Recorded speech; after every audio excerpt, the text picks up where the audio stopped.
2년 전 북한 정권을 뒤흔든 사건이 발생했습니다. 김정은이 가장 총애하던 핵심 과학자 강석진이 갑작스럽게 북한을 탈출한 것입니다. 더욱 충격적이었던 것은 그가 만삭의 아내와 7살 딸을 두고 홀로 떠났다는 사실이었습니다. 북한 내부에서는 그를 가족을 버린 비겁한 배신자라며 맹비난했습니다. 이 소식은 북한 사회 전체에 큰 파장을 일으켰습니다. 체제의 핵심 인물이 배신했다는 사실 자체도 충격이었지만 무엇보다 가족을 두고 혼자만 도망쳤다는 점이 사람들의 분노를 샀습니다. 북한에서는 가족에 대한 책임과 의리를 무엇보다 중시하기 때문이었습니다. 하지만 2년 후 밝혀진 진실은 모든 사람들을 경악하게 만들었습니다. 그의 선택 뒤에는 누구도 상상하지 못한 깊은 사연과 치밀한 계획이 숨어 있었던 것입니다. 이것은 단순한 배신이 아닌 가장 사랑하는 사람들을 위한 절절한 희생의 이야기였습니다. 2022년 12월 양강도 해산시에는 유난히 추운 겨울이 찾아왔습니다. 이곳에 살던 강석진 박사는 해산물리학연구소에서 핵무기 연구에 참여하는 북한의 핵심 과학자였습니다. 그는 김정은 정권이 추진하는 핵개발 프로젝트의 중추적인 역할을 담당하고 있었고, 그의 연구 성과는 북한의 핵능력 향상에 결정적인 기여를 하고 있었습니다. 석진의 아내 박정현은 해산 제3중학교에서 수학을 가르치는 교사였습니다. 부부는 7살 딸 세린과 함께 평범하지만 행복한 가정을 꾸리고 있었습니다. 정현은 당시 임신 3개월의 몸으로 둘째 아이를 기다리고 있었지만 북한의 열악한 상황 때문에 임신 사실을 주변에 알리지 못하고 있었습니다. 그해 12월의 어느 날 석진은 평소와는 다른 모습을 보였습니다. 아침부터 깊은 생각에 잠겨 있었고 가족들을 바라보는 눈빛이 유난히 애틋했습니다. 저녁 식사 자리에서 석진은 조심스럽게 말을 꺼냈습니다. 중국 단동으로 중요한 출장을 가야 한다는 것이었습니다. 정현은 남편의 표정에서 평상시와 다른 무언가를 느꼈습니다. 하지만 석진이 연구소에서 맡고 있는 업무의 중요성을 알고 있던 그녀는 별다른 의심 없이 남편의 출장을 받아들였습니다. 석진은 7살 세린을 무릎에 앉히고 오래도록 안아주었습니다. 그리고 임신 중인 아내의 손을 잡으며 의미심장한 말을 남겼습니다. 다음 날 아침 석진은 간단한 짐만 챙기고 집을 나섰습니다. 대문 앞에서 한 번 더 뒤돌아본 그의 모습을 정현은 오래도록 기억하게 될 것입니다. 그때만 해도 그녀는 그것이 마지막 이별이 될 줄은 꿈에도 몰랐습니다.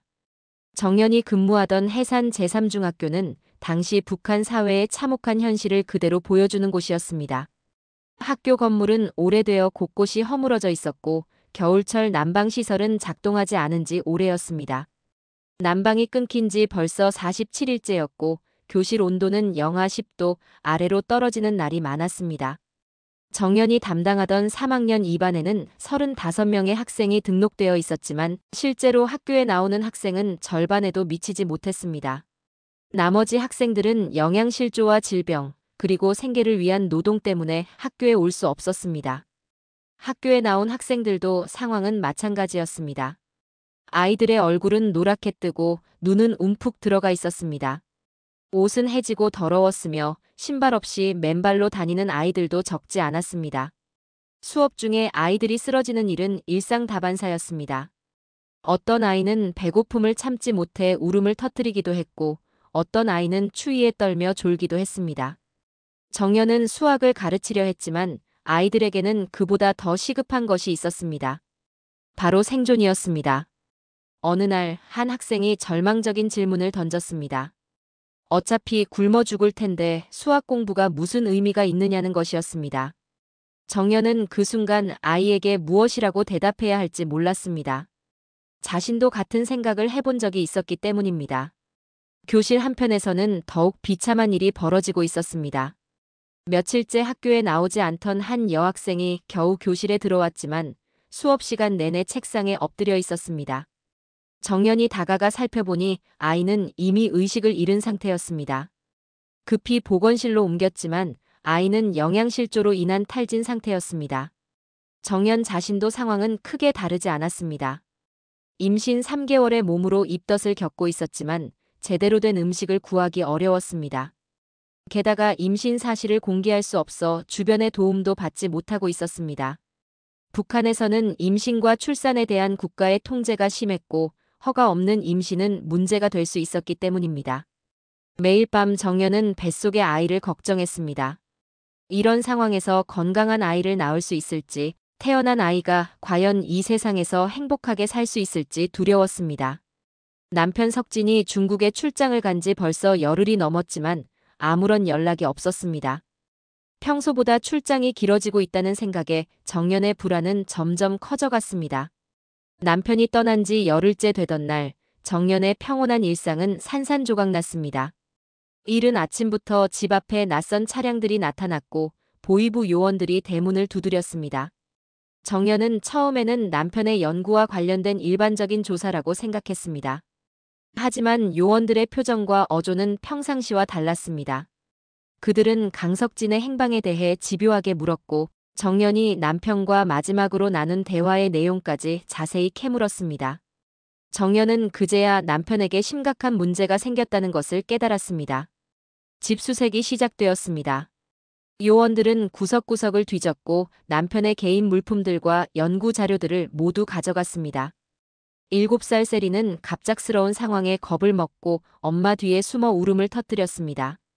정연은 딸을 달래면서도 무슨 일이 벌어지고 있는지 파악하려 애썼습니다. 수색을 마친 요원들은 정연에게 경고했습니다. 남편과 관련해서 알고 있는 모든 것을 솔직히 털어놓으라는 것이었습니다. 만약 거짓말을 하거나 숨기는 것이 발각되면 심각한 처벌을 받게 될 것이라고 협박했습니다. 정연은 정말로 아무것도 모른다고 답할 수밖에 없었습니다. 며칠 후 더욱 충격적인 소식이 전해졌습니다. 남편 강석진이 남한에 나타나 기자회견을 열었다는 것입니다. 그는 북한의 핵무기 개발 프로그램에 대한 기밀 정보를 국제사회에 공개했고 김정은 정권의 핵개발 실상을 낱낱이 폭로했습니다. 이 소식은 북한 전역에 충격파를 일으켰습니다.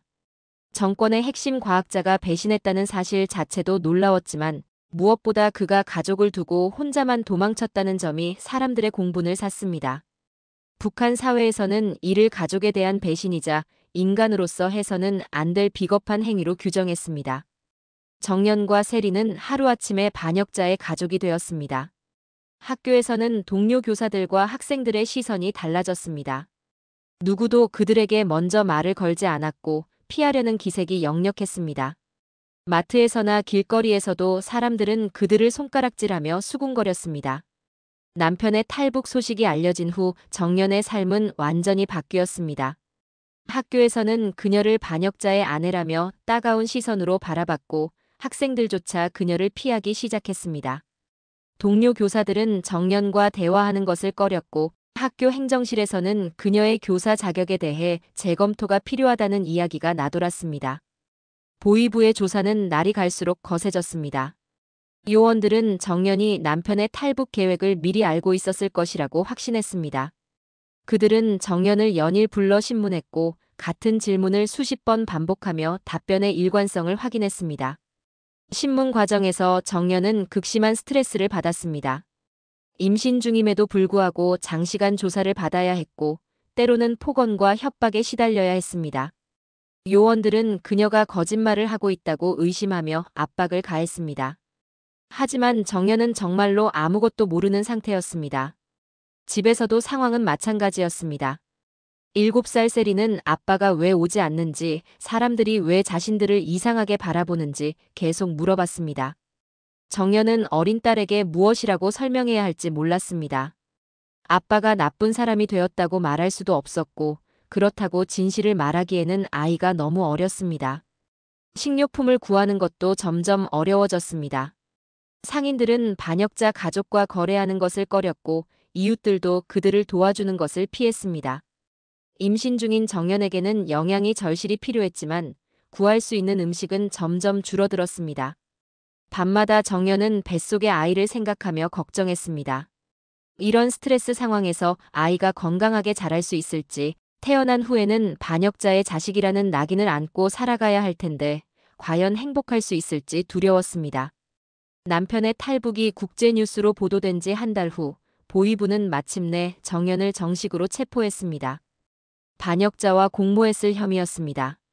7살 세리는 갑작스럽게 엄마를 잃고 이웃집에 맡겨졌습니다. 보위부 구치소에서 정연이 겪은 조사는 상상을 초월했습니다. 연일 계속되는 신문과 압박, 그리고 임신 중임에도 불구하고 가해지는 정신적 고문은 그녀를 한계 상황으로 몰아갔습니다. 조사관들은 그녀가 남편의 탈북 계획에 대해 알고 있었을 것이라고 확신하며 자백을 강요했습니다. 하지만 아무리 조사해도 정연과 남편 사이의 공모 증거는 나오지 않았습니다. 통화 기록, 편지, 개인 물품 등을 모두 분석했지만 사전 계획이나 공모의 흔적은 전혀 발견되지 않았습니다. 오히려 조사 과정에서 드러난 것은 정연이 남편의 계획에 대해 정말로 아무것도 몰랐다는 사실이었습니다. 3주간의 조사를 마친 후 보위부는 정연을 석방했습니다. 하지만 그녀의 고통은 끝나지 않았습니다. 학교에서는 이미 해직 처리가 되었고 거주지에서 추방하라는 명령이 내려졌습니다. 반역자의 가족은 해당 지역에 거주할 자격이 없다는 것이었습니다. 그런데 추방 직전 새로운 조치가 내려졌습니다. 바로 감시 거주였습니다. 보위부는 정연과 세린을 완전히 격리하지는 않되 24시간 감시하에 두기로 결정한 것입니다. 이는 언제든지 남편이 연락을 시도할 가능성에 대비하기 위한 조치였습니다. 보위부 요원 김철수의 집에서 시작된 감시 거주 생활은 정연과 세린에게 새로운 형태의 고통이었습니다.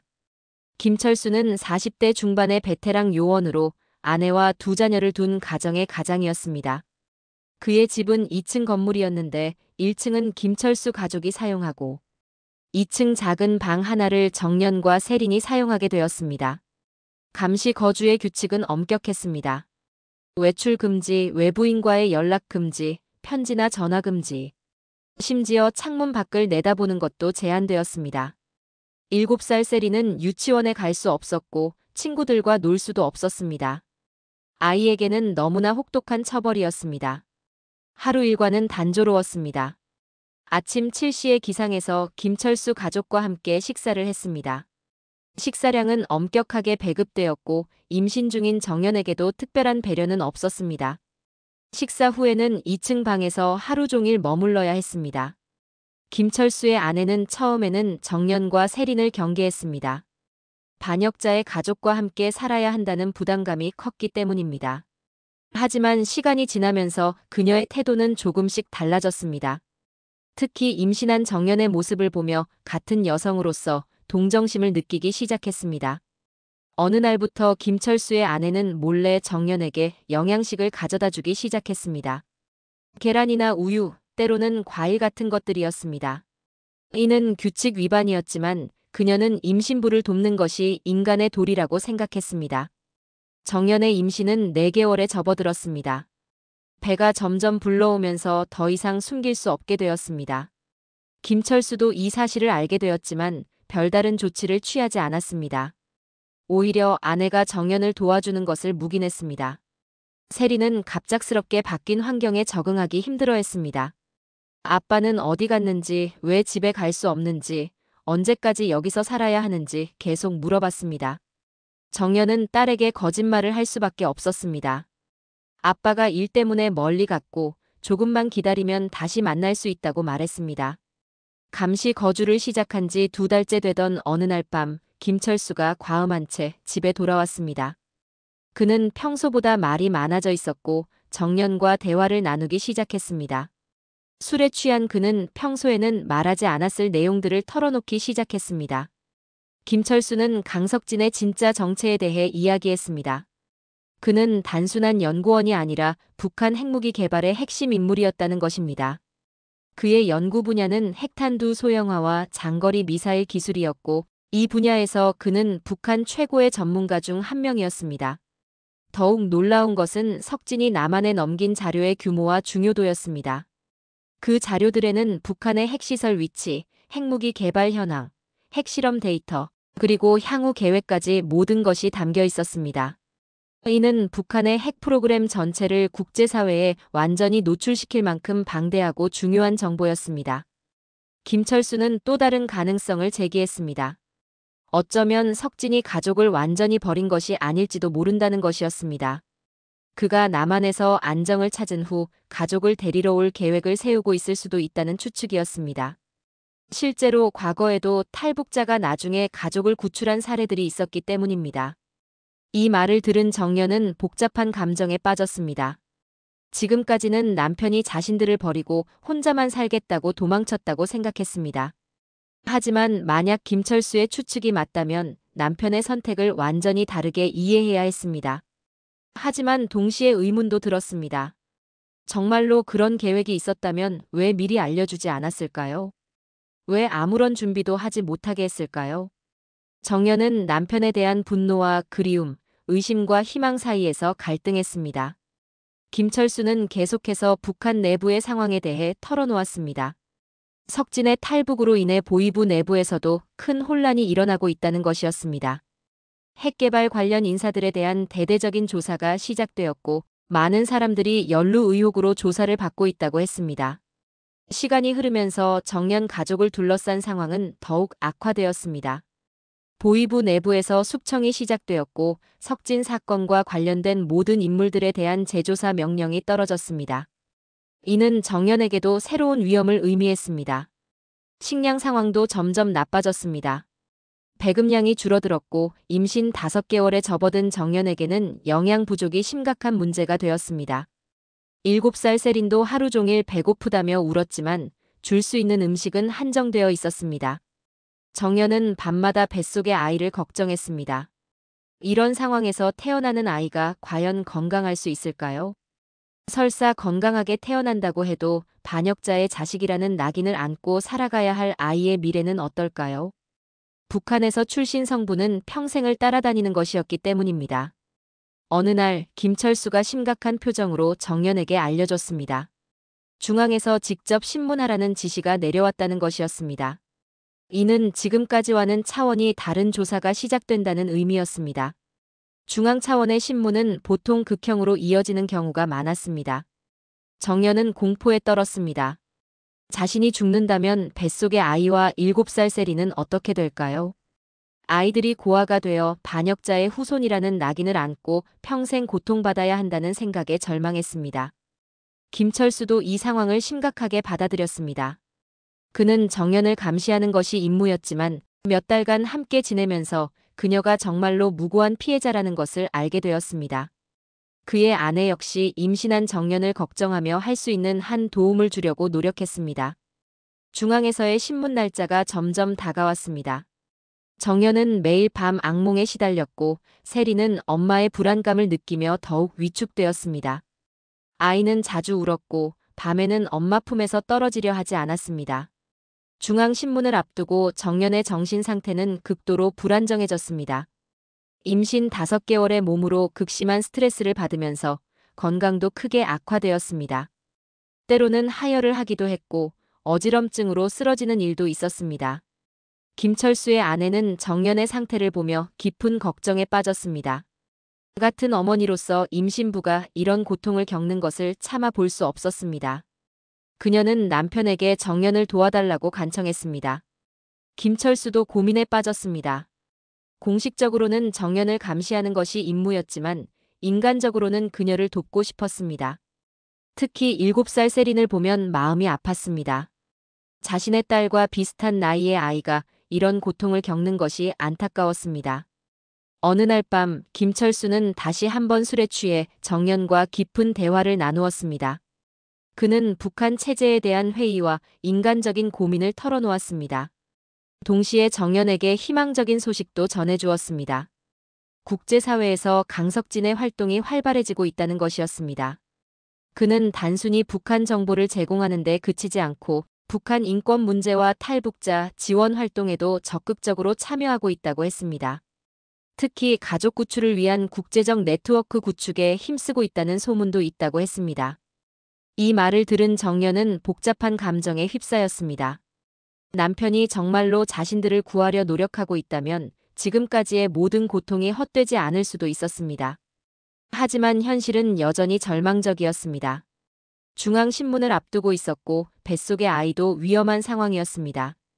세리는 이런 어른들의 고민을 모른 채 순수하게 물었습니다. 언제 아빠가 오는지, 언제 집에 갈 수 있는지 계속 물어봤습니다.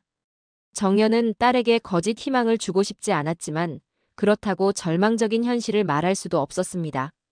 한편 남한과 국제사회에서는 강석진의 증언을 바탕으로 북한 핵 프로그램에 대한 대대적인 제재와 압박이 시작되었습니다.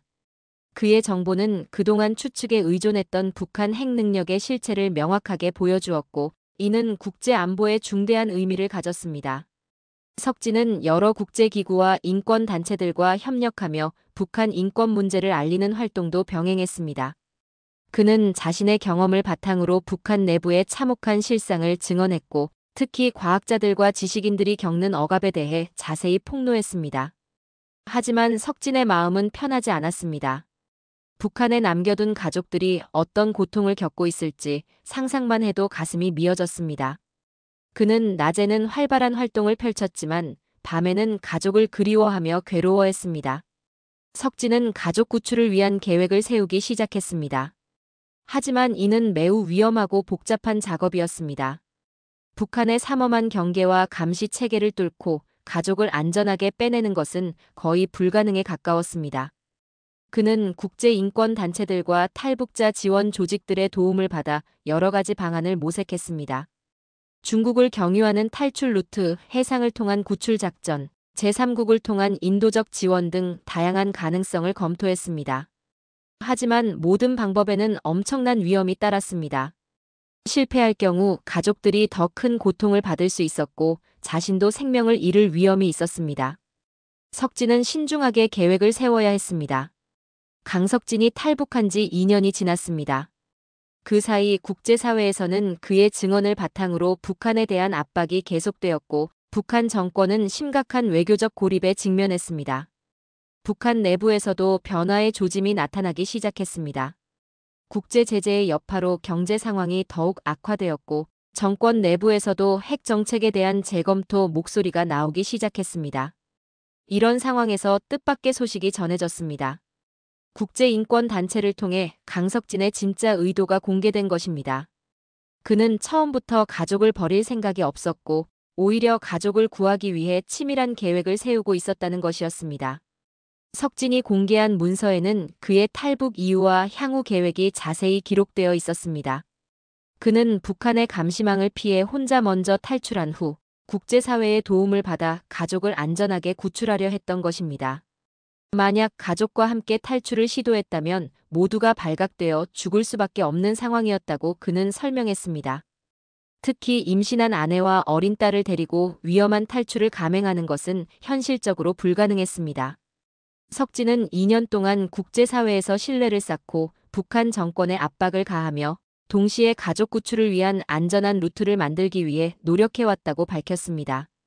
그의 핵정보 공개도 단순한 배신이 아니라 가족을 구하기 위한 전략의 일환이었던 것입니다. 이 진실이 알려지자 사람들의 반응은 완전히 바뀌었습니다.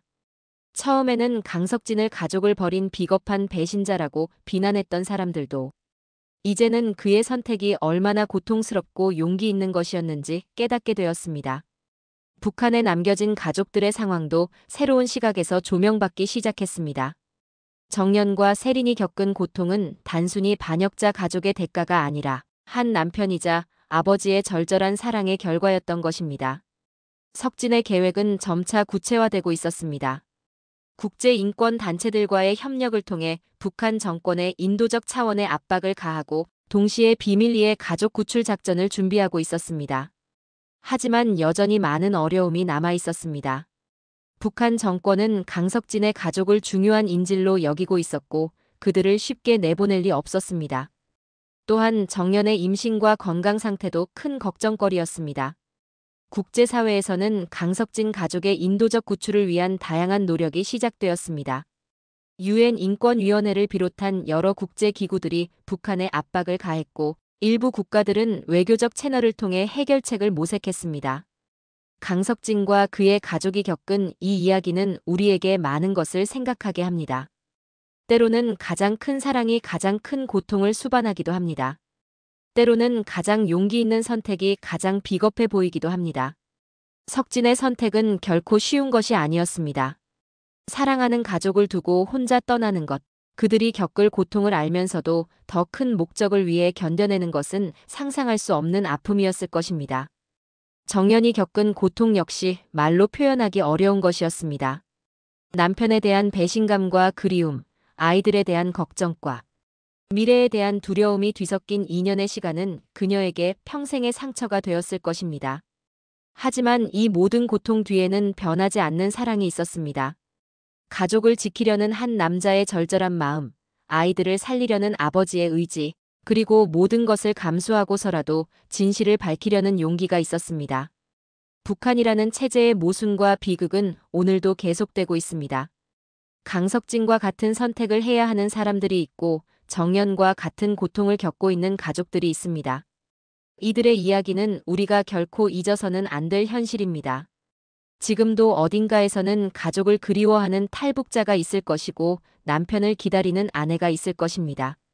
그들에게도 언젠가는 진실이 밝혀지고 가족이 다시 만날 수 있는 날이 오기를 간절히 바랍니다.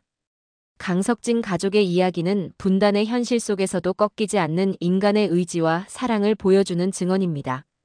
이것이 바로 우리가 이 이야기를 기억해야 하는 이유이며 통일을 향한 우리의 의지를 다져주는 소중한 교훈입니다. 오늘 이야기는 여기까지입니다. 시청해주셔서 감사합니다. 구독, 좋아요, 알림 설정은 큰 힘이 됩니다.